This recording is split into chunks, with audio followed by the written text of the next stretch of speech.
Hi, I'm Kelly Ryder, the founder of English Learner Portal.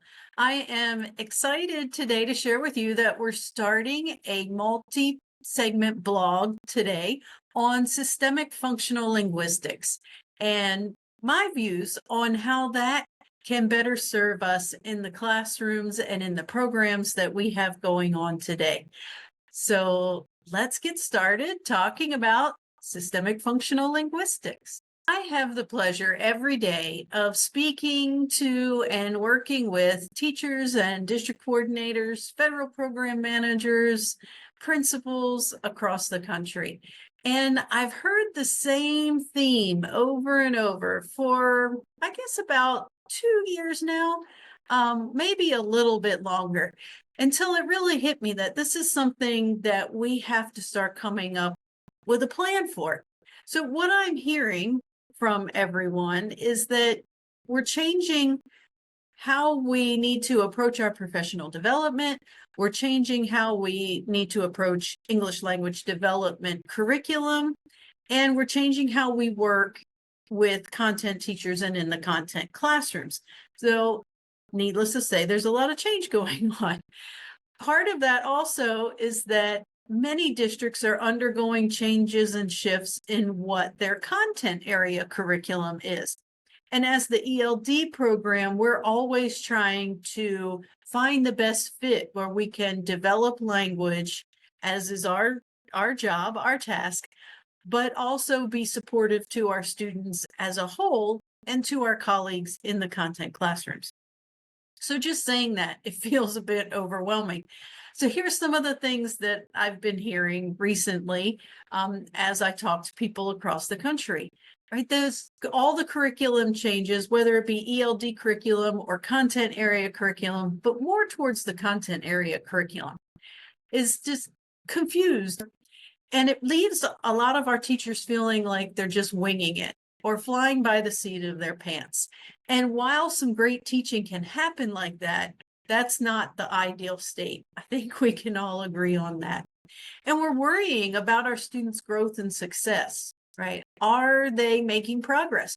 Or I'm hearing from schools that our English language proficiency scores have stagnated or gone backward as the expectations increase as our students get older.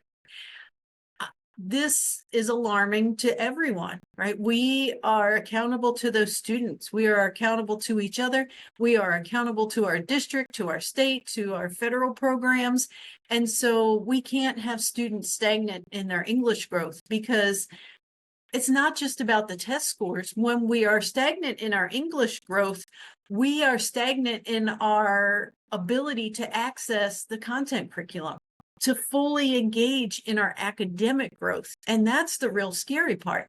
We can't close any educational gaps if we aren't becoming more proficient in English. All we're doing is stretching those gaps.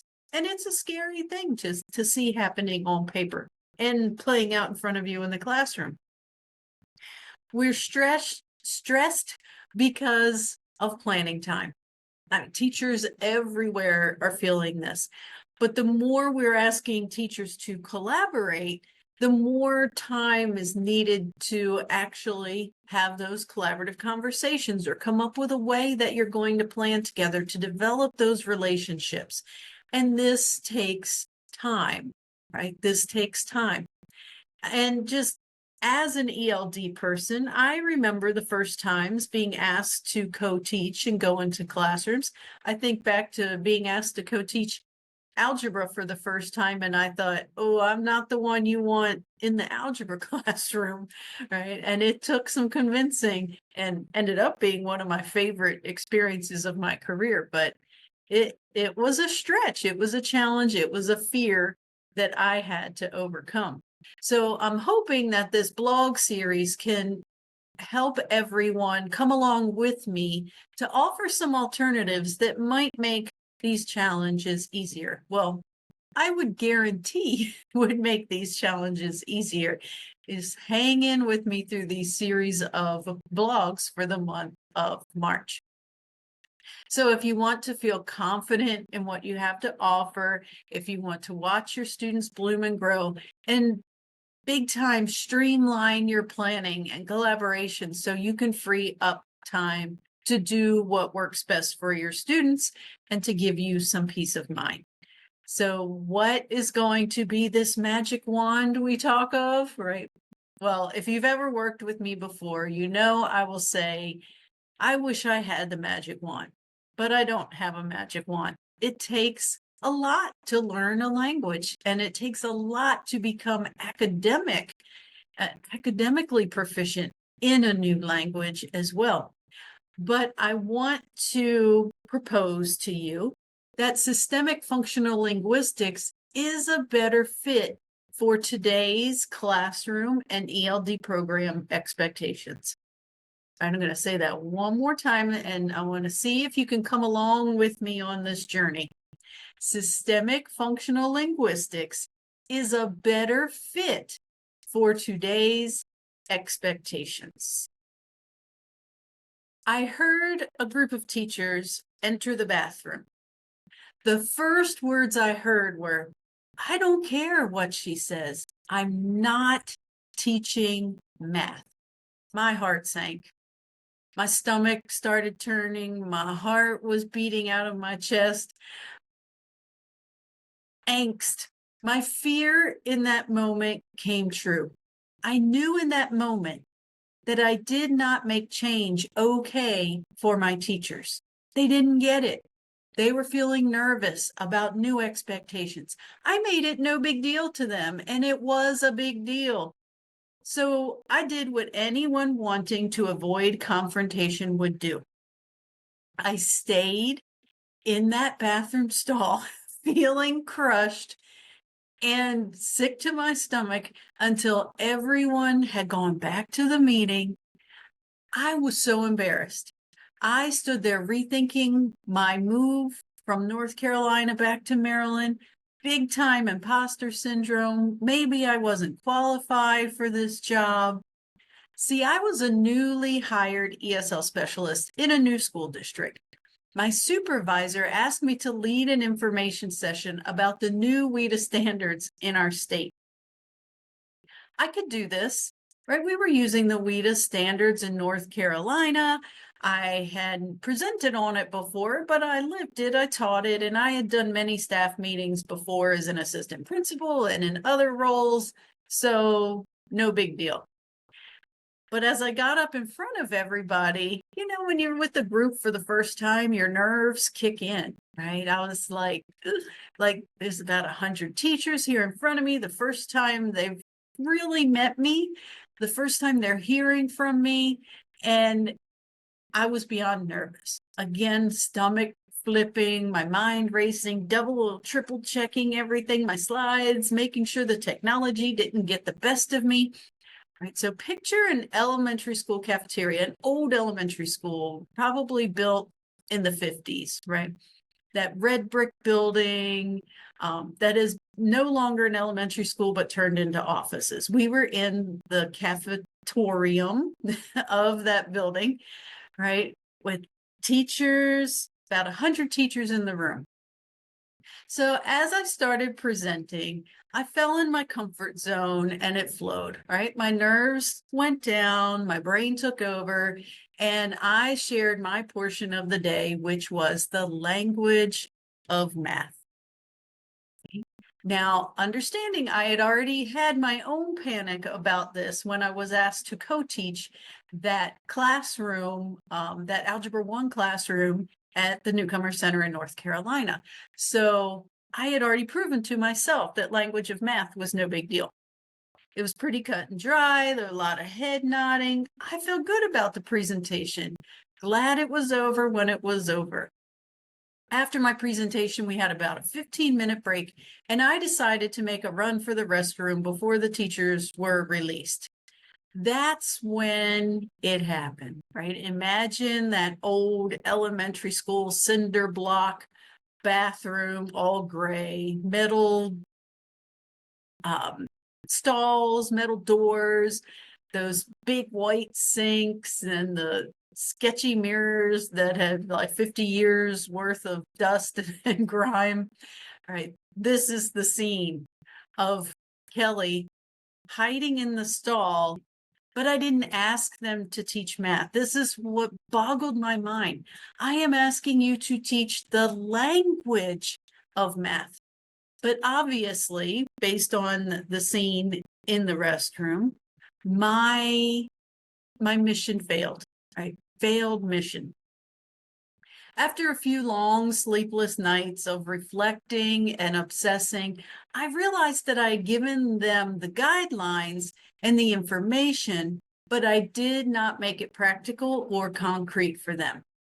I knew in my gut it wasn't a huge ask, but I never thought it out and put it on paper in a way that made sense for others, that made it super clear to my teachers at that time. The next year, I became the ELD coordinator for the district, so I guess it wasn't too bad. I mean, I guess they forgave me for that after I broke the bad news to them. But I tried and tried to make it more and more clear each time we spoke about it.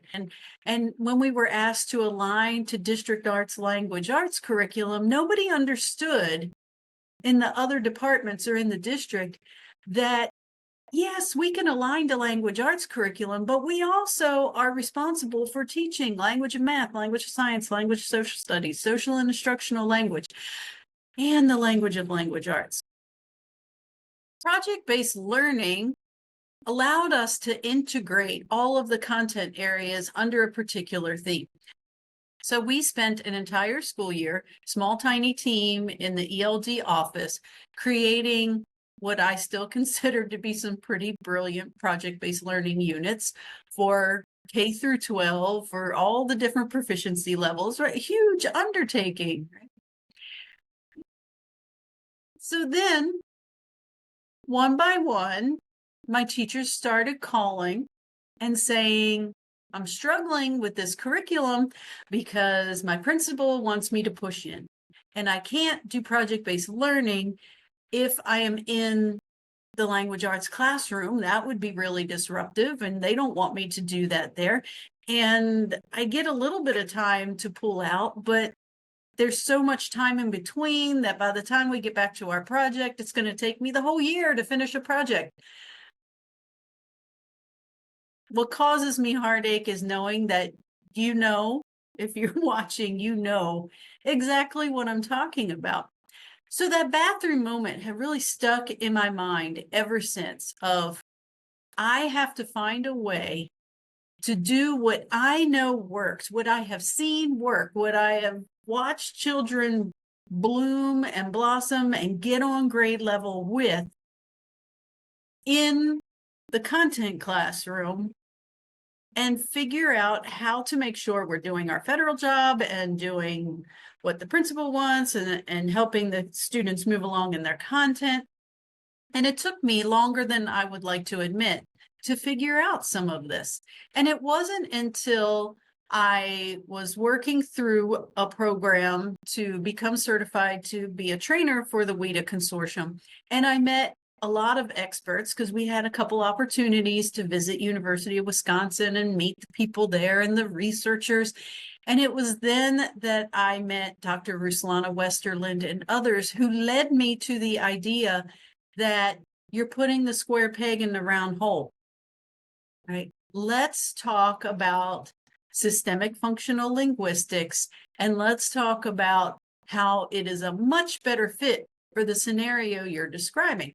So the more I learned about systemic functional linguistics, it was freeing to me. I was excited again to figure this out. I knew I needed to learn the ins and outs. It made sense. It matched what I wanted to do. It matched what I had been doing my whole career. And I just needed to figure out how to operationalize it so that the teachers that I worked with would be able to understand, buy in, and do as well. And so that's what led me to the realization that sociolinguistics, a sociolinguistic approach to an ELD program, provided the real flexibility that we needed in order to meet the needs of our students and our teachers and ourselves and our schools. So as we worked this through, it became more and more clear that systemic functional linguistics provided the flexibility that we needed to create solid, flexible ELD programs that also met our federal expectations. So let me tell you a little bit about it in blog 1, and then we'll continue through the rest of the month with additional information and additional blogs. The traditional ELD programs are usually built around a psycholinguistic approach. That's the research they're built on. There's a predictable order of skills and a linear process. There's a scope and sequence. We teach present tense, then we teach regular past tense, then maybe we go to irregular past tense, then we'll look at future, then we do. Right? We've seen those scope and sequences out there, right? Right, there is an expected sequence of skills. So through these blogs this month, I'm going to challenge you to think about it a different way. A sociocultural approach, which is what systemic functional linguistics follows. A sociocultural approach is focused on the speakers, the users of the language making meaning. Right? So we have to make sure there is meaning involved. If we are asking students to try to read a text that they have no background knowledge about or don't know the words, right, there's no meaning and there's no success. So a sociolinguistic approach focuses on making meaning first, and then we get down to the skills. Sociolinguistics looks at language as a system of options, right? It's like this giant buffet menu of options for language that I can pick and choose and take from the buffet as I need them, instead of it is year 1 and therefore you will learn this, this, and this. In sociocultural approach, it is, oh, you need to compare 2 items? Well, here is your language you need for that, right? It's like going up to the drive-through and ordering exactly what you want for the moment. It's focused on the purposes of language use, right? So there's a range of opportunities, there's a range of language depending on the needs of communication at that moment. So that flexibility, I hope you're already seeing, is that it would fit with wherever we tried to go in the classrooms. If I am thinking about what language students need in this moment and give them options, it's very, very flexible. If you are a research person, if you like to read research, get into research, or feel the need to look at that research yourself before you buy in, I suggest you look up Michael Halliday, Martin and Christie, Dr. Brisk, right? A genre-based approach. These are some of the folks that you can turn to for the research behind systemic functional linguistics and sociolinguistics. My go-to person, as I told you, since I've been working with the WIDA Consortium, and they helped me figure this out, was Dr. Ruslana Westerlin. She was one of the co-authors of the 2020 standards, and now is off consulting and doing her thing, and thankfully working with us on continuing to develop our expertise at English Learner Portal about systemic functional linguistics. And as she says, systemic functional linguistics offers a functional grammar that provides new ways for teachers to support learning about the language. Right? Talking with students about the language in the text that they're reading and about the language choices they make in their own day-to-day speaking and writing. But as we go through our blog for the rest of March, I don't want you to feel like it's still a fly by the seat of your pants, because I said it's flexible and we're making meaning and we can change depending on the situation. That sounds really, really loose and a little bit scary. especially if you're a program supervisor and you have some accountability and you're like, well, how do I know? Right? We don't want to just, we used to call it doorknob planning, where I go to the classroom and I'm like, let's see what's happening today. Right? And you go in and you kind of come up with something. Not that loose. Right? There's a method to the madness. So we'll get into structures as we move through the blogs. But what I can tell you, do a little research and you'll see, I hope, how this sociolinguistics approach can really simplify and routinize planning. Right? We're looking at a menu of options. We have this menu of options. There's a certain way to plan each of those pieces on the menu, a certain recipe. I don't know where this food analogy came from, but a certain recipe for each of those menu options. And it simplifies planning because you can take the box you need and run with it. You don't have to recreate it every time you get into a new situation. You are teaching to a purpose. And we will continue, as we said through February, with our oral language development and interaction, that oral language is the precursor to writing. So if we are focusing on speaking with our language functions of choice, du jour, then it will move into our writing with those language functions of du jour. So this is just a little introduction. Get your mind thinking, mind shift, right? We're going to start doing some mind shifting of wrapping your mind around the potential, around the idea of teaching to that function rather than teaching to a sequence of skills. Right? Having a menu of choices to go to.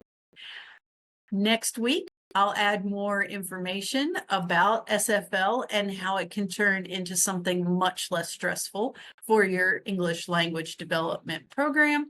And I'm going to end with my guarantee of becoming a functional language planning expert is going to be the transformation you need for new heights in flexibility, efficiency, and effectiveness, right? Those three things we've been looking for.